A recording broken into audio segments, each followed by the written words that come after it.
Hey everyone, welcome to my channel. तो ये है क्लास 5 की ईवीएस की बुक, दैट मीन्स साइंस की बुक यूरेका प्लस की, जिसमें हम आज करेंगे chapter number 10 simple machines. Machines तो हमारे सभी के घर में है।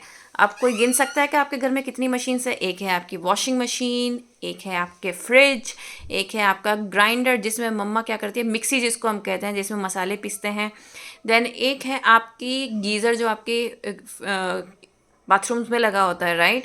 तो वो भी क्या है? मशीन है। सो जो भी चीज़ आपकी इलेक्ट्रिसिटी से चल रही है, that is your machine.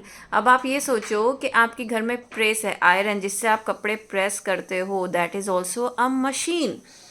So आज के टाइम में हम मशीनों से घिरे हुए हैं। चारों तरफ हमारे मशीन्स ही मशीन्स हैं। मशीन्स के बगैर हमारा गुजारा नहीं है, राइट?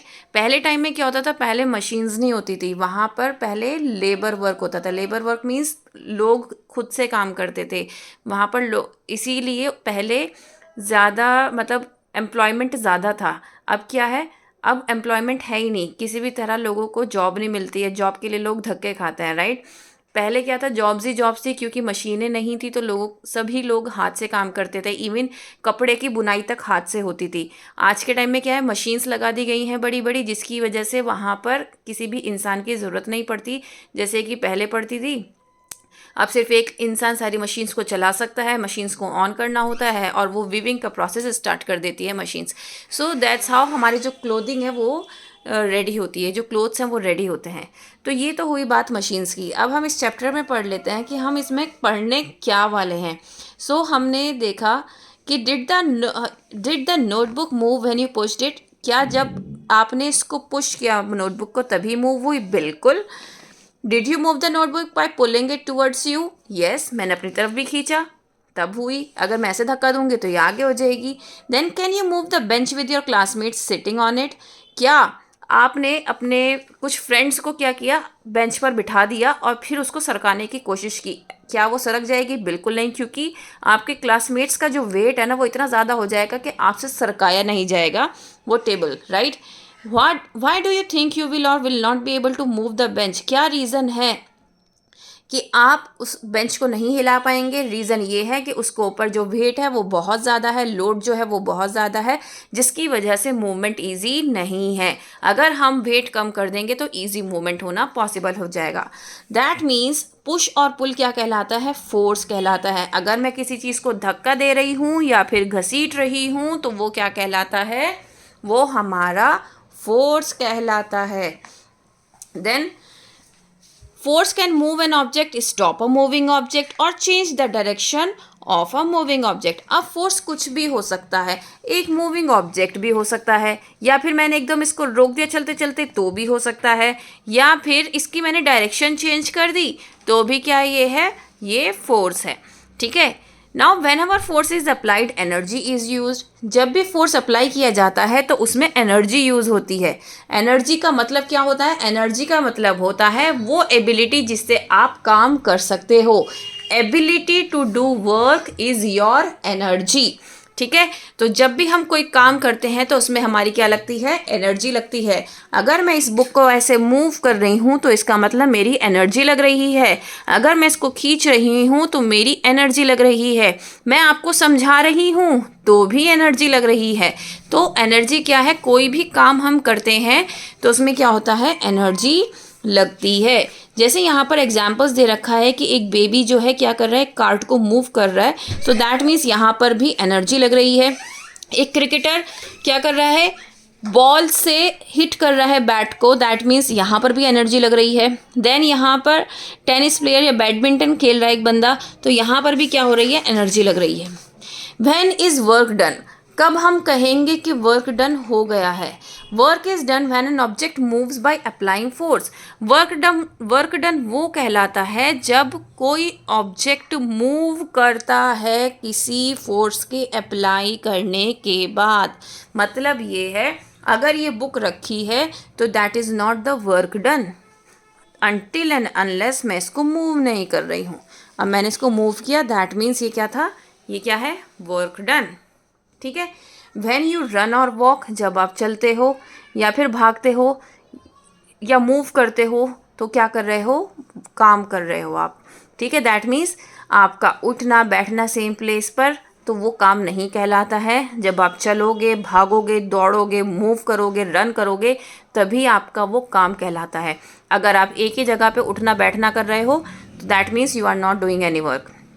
ठीक है, अगर कोई भी ऑब्जेक्ट एक जगह से दूसरी जगह मूव नहीं कर रहा है, ठीक है, किसी भी फोर्स के अप्लाई करने के बाद, तो वर्क डन नहीं कहलाया जाएगा। अगर कोई ऑब्जेक्ट मूव कर रहा है उसको पुश और पुल करने से, तो वो क्या कहलाया जाएगा, वर्क डन कहलाया जाएगा। जैसे कि अगर ये बंदी है, ये जो बच्चा खड़ा है, ये बच्चा सिर्फ खड़ा है, तो दैट मीन्स यहाँ पर कोई भी काम हो नहीं रहा है, तो ये वर्क डन नहीं है। क्योंकि ये बच्चा क्या कर रहा है, बॉल को किक कर रहा है, तो यहाँ पर क्या हो रहा है, वर्क डन हो रहा है। ठीक है, नाउ मशीन्स क्या होती हैं, जो हमारा काम आसान करती हैं। हमारे काम को आसान करना, उसमें कम मेहनत लगना, यही तो मशीन का काम है। तो हमारे पास दो तरीके की मशीन्स होती हैं, एक होती है सिंपल मशीन और एक होती है कॉम्प्लेक्स मशीन। सिंपल मशीन कौन सी मशीन होती है, जिसमें हमारे पास बहुत सारे काइंड्स की मशीन है। जैसे हैमर है, उससे क्या करता है, हम नेल्स जो कील होती है उसको ईजिली हम ठोक सकते हैं उससे, है ना। तो वो क्या होता है, हैमर का काम क्या होता है, कील को ठोकना, है ना, नेल को अच्छे से ड्रॉप करना पर्टिकुलर थिंग में। तो ये क्या हुआ, हैमर का काम हुआ। तो ये भी क्या हुई, हमारे लिए एक मशीन है, सिंपल मशीन है। An axe that makes the work of cutting wood easy. अब आपने वुड कटर्स के पास एक्स तो ज़रूर देखा होगा, वो लकड़ी उसी से काटते हैं। तो वुड कटर्स के लिए वो एक बहुत इंपॉर्टेंट टूल है, जो कि एक मशीन है, जो कि एक सिंपल मशीन है। ठीक है, and needle that makes the job of stitching clothes easy are example of simple machine. अब एक सुई की वजह से क्या होता है, हमारी जो स्टिचिंग मशीन है वो चलती है और कपड़े सिल जाते हैं, जो कि एक सिंपल मशीन है। ठीक है, now there are 6 types of simple machine. अब 6 तरीके की सिंपल मशीन होती है, जो कि आप इस चैप्टर में पढ़ेंगे। That is inclined plane, screw, wedge, wheel and axle, pulley and lever. तो इसके बारे में अब हम डिटेल में पढ़ने वाले हैं, है ना, बाद में पढ़ेंगे। पहले हम यहाँ पे कॉम्प्लेक्स मशीन का पढ़ लेते हैं। कॉम्प्लेक्स मशीन क्या है, कॉम्प्लेक्स मशीन दो से ज़्यादा सिंपल मशीन से जब कोई चीज़ मिलकर बनती है तो वो कॉम्प्लेक्स मशीन कहलाती है। जैसे कार, साइकिल, वॉशिंग मशीन, ये क्या है, ये आपकी कॉम्प्लेक्स मशीन है। अब हम सबसे पहले टाइप्स ऑफ सिंपल मशीन पढ़ लेते हैं, जो हमने यहाँ पे पढ़े, इंक्लाइन प्लेन, स्क्रू, वेजेस। ये बेसिकली होते क्या हैं, क्योंकि हमें आइडिया ही नहीं होता, हम रोज़ाना इन सब चीज़ों का यूज़ करते हैं, हमें यही नहीं पता होता है हाँ ये किस तरह की मशीन है। ठीक है, नाउ यहाँ पर आपको इंक्लाइन प्लेन की ना ये एक एक्टिविटी दे रखी है, तो ये एक्टिविटी आप खुद से पढ़िएगा, क्योंकि ये आप एक्टिविटी खुद से कर भी सकते हैं घर पर। ठीक है, ये बहुत अच्छी एक्टिविटी है, ये करके ज़रूर देखिएगा। अगर ना समझ में आए तो बताइएगा, मैं एक्सप्लेन करूँगी। Inclined plane is a gradual sloping surface that connects a lower level to a higher level. तो इंक्लाइंड प्लेन होता क्या है, बेसिकली यही तो होता है इंक्लाइन प्लेन, जो कि क्या करता है, ग्रेजुअल स्लोपिंग मतलब धीरे धीरे एक स्लोप बना होता है, जिसमें से क्या होता है, लोअर लेवल हायर लेवल से कनेक्ट रहता है। तो ये क्या है, ग्रेजुअल लेवल होता है। You will have to make less efforts to push a log of wood up a gently sloping inclined plane. ऐसी जगह पर जहाँ पर थोड़ा सा ये झुका हुआ स्लोप बना हुआ होता है, इस तरह का स्लोप बना हुआ होता है, तो वहाँ से अगर हमें लॉग ऑफ वुड का एक लट्ठा अगर हमें खींचना हो, तो वो हमारे लिए आसान हो जाता है खींचना, क्योंकि ये जो इंक्लाइंड प्लेन है ये हेल्प करता है कि हम उसे आसानी से खींच पाएँ। To push the same log up a steep slope you have to make more effort। अब कोई स्टीप स्लोप होगा तो वहाँ पर आपको ज़्यादा मेहनत लगेगी उसको खींचने में। An incline plane makes work easier and therefore it is a machine. Incline plane जो होता है वो हमारा काम आसान कर देता है और ये एक मशीन है। Ramp, a flight of stairs, slides, escalators and ladders are example of an incline plane. तो ये सारे एग्जाम्पल क्या है, इंक्लाइन प्लेन के एग्जाम्पल हैं, जो आप यहाँ पर देख सकते हो। ठीक है, देन यहाँ पर है, look at the picture, answer the questions that follow. आप यहाँ पर देख सकते हो, विच road is a gradual slope. अब यहाँ पर कौन सी ही जो है वो ग्रेजुअल स्लोप है, तो बेसिकली ए में क्या है, ग्रेजुअल स्लोप है। Which is a steep road, steep road कौन सी है, ये वाली है। कौन सी है, ये वाली है या ये वाली है। ग्रेजुअल स्लोप किस में है और स्टीप रोड किस में है, तो basically that is your gradual slope and that is your steep road. Okay, which of the two roads is easier to travel, अब कौन सी रोड आपके लिए ईजी होगी ट्रेवल करना। अब आप खुद सोचो, अगर आप गोल गोल गोल गोल गोल गोल गोल गोल घूम के जाओगे तो उसमें आपको ज़्यादा टाइम लगेगा, अगर आप इस रोड से जाओगे तो आपको कम टाइम लगेगा। ठीक है, और सबसे बड़ी बात ये आपका क्या है, ये स्लोप बना हुआ है, ग्रेजुअल स्लोप है, जिसमें आपको ज़्यादा थकान भी महसूस नहीं होगी। The road up the hill और mountain is an incline plane, वो रोड जो हिल के ऊपर जाती है या माउंटेन के ऊपर जाती है वो इंक्लाइन प्लेन कहलाती है। ठीक है, a winding road on a hill or a mountain is a gradual slope. It is not a steep slope. The road that climbs the hillside is an inclined plane. The winding road therefore makes traveling through a mountain or hill less difficult. वहाँ ज़्यादातर आपने पहाड़ों पे जो देखा होगा ना वो इस तरह का होता है। जब हम कहीं भी देहरादून वगैरह जाते हैं, आप देखना वहाँ पर जो पहाड़ों पर जो चढ़ाई होती है, मतलब हम जब गाड़ी से जाते हैं तो वो ऐसे गोल गोल गोल गोल घूम के जाते हैं, क्योंकि पहाड़ों को काट के रास्ता बनाया हुआ होता है। ठीक है, इस तरीके से रास्ता बनाया हुआ होता है, ना कि इस तरीके से। कभी भी आप पहाड़ पर ऐसे नहीं चढ़ोगे, है ना, कभी भी नहीं चढ़ोगे ऐसे, हमेशा हम इस तरीके से जाते हैं। और अगर आप कभी नहीं गए हो तो ज़रूर जाइए और देखिए कि किस तरीके से हम पहाड़ों पे ऊपर तक जाते हैं। ठीक है, स्क्रू एंड इंक्लाइंड प्लेन, अब ये जो स्क्रू होता है ये एक इंक्लाइंड प्लेन होता है, क्योंकि इसके अंदर ग्रूव्स होते हैं। ग्रूव्स क्या होते हैं, विंडिंग रोड होती है, हिल के ऊपर जिस तरीके से रोड होती है ना, इस तरीके से ये इसके अंदर ग्रूव्स होते हैं, तो ये छोटे छोटे इंक्लाइंड प्लेन्स होते हैं। They therefore move the screw through the wood with less effort, जिसकी वजह से ये जो स्क्रू है ये वुड के अंदर बहुत आसानी से चला जाता है। ठीक है, और बहुत अच्छी ग्रिप भी देता है। Hence it is not easy to pull a screw out of wood, इसीलिए इतना ईजी नहीं है कि आप इस स्क्रू को वुड में से निकाल पाएँ एक बार लगाने के बाद। Wedge and incline plane, wedge जो होता है क्या वो एक इंक्लाइन प्लेन है, तो देखते हैं। Wedge is also an incline plane, कैसे है, it has at least one slanting side forming a sharp edge. A wedge is probably the oldest tool used by human being. Basically ये जो है ना ये एक ओल्डेस्ट टूल होता है जो हम लोग यूज़ करते हैं। A needle, a knife, a pin and a nail are examples of wedges. आपने देखा होगा कि नीडल में भी यहाँ पर धागा डालने के लिए एक रोज़न होता है, एक होल होता है। देन आपने ये वाला पिन देखा होगा, ये बेसिकली हिजाब पिन्स के लिए भी फेमस है। ठीक है, देन स्पेयर, देन एक्स में भी आपने ये देखा है, देन नाइफ में आप अपने घर में भी देख सकते हैं।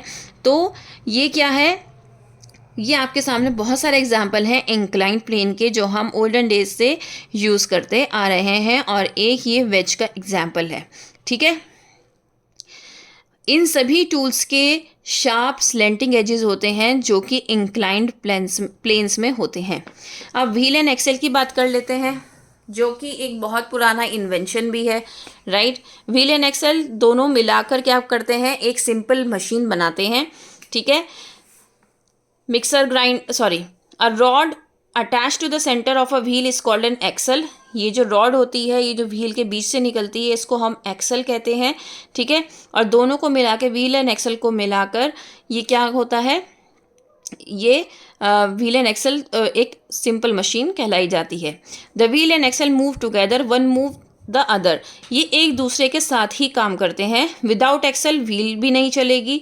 And they move carry loads with less efforts, अगर इससे हम मूव करते हैं तो बहुत कम एफर्ट लगता है और इजीली हम कोई भी हैवी ऑब्जेक्ट को एक जगह से दूसरी जगह मूव कर सकते हैं। ज़्यादातर बहुत सारे ऑब्जेक्ट्स जो हैं, जो हैवी ऑब्जेक्ट्स होते हैं, वो हम व्हील वाली चीज़ों पर ही लेकर जाते हैं।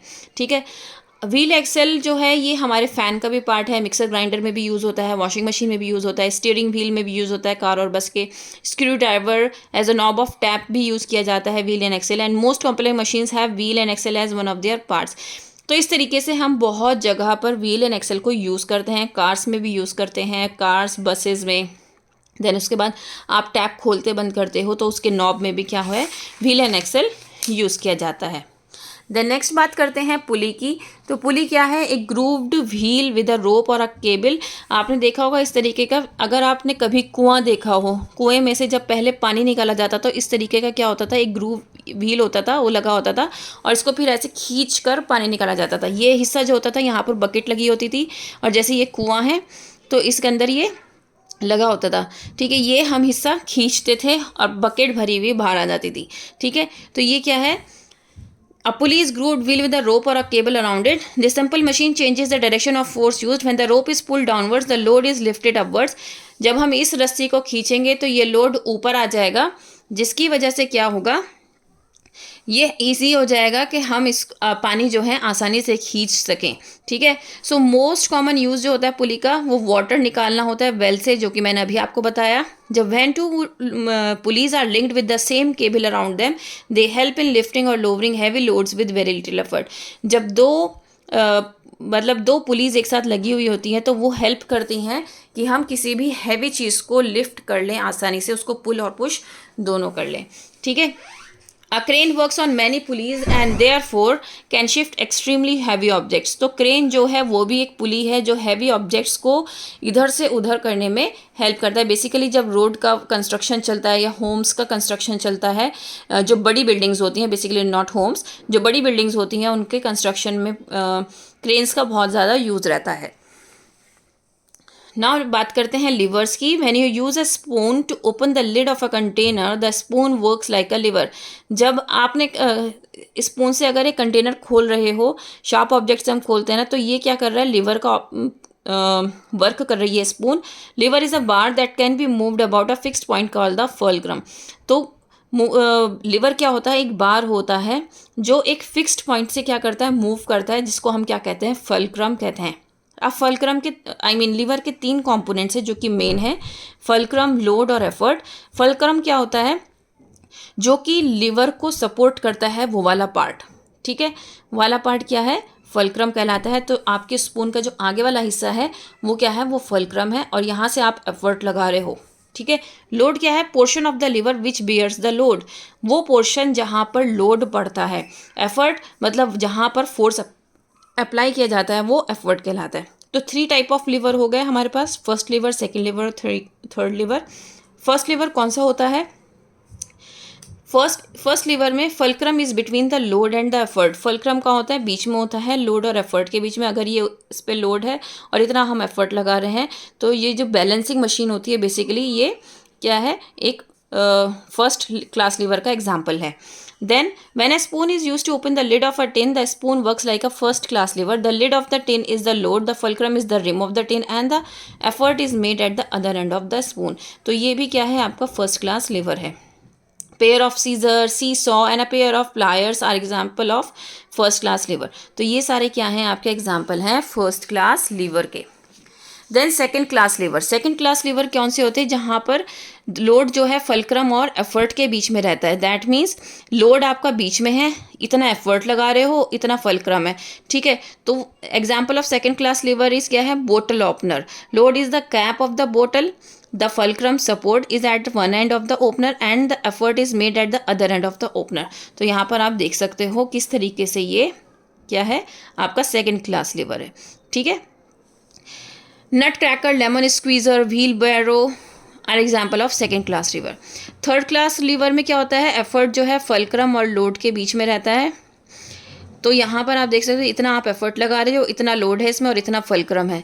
तो जैसे कि पेयर ऑफ टोंग्स, ठीक है, तो यहाँ पर क्या हो रहा है, कोई भी चीज़ पिक करने के लिए हम क्या करते हैं, पेयर ऑफ टोंग्स का यूज़ करते हैं। ठीक है, जो सपोर्ट होता है that joints the 2 arms of the tongs and the effort is made in the middle. तो एफर्ट कहाँ है, मिडल में लग रहा है। So when we press the 2 arms together they grip the object and we can lift it. तो ये easy हो गया आपके लिए समझना।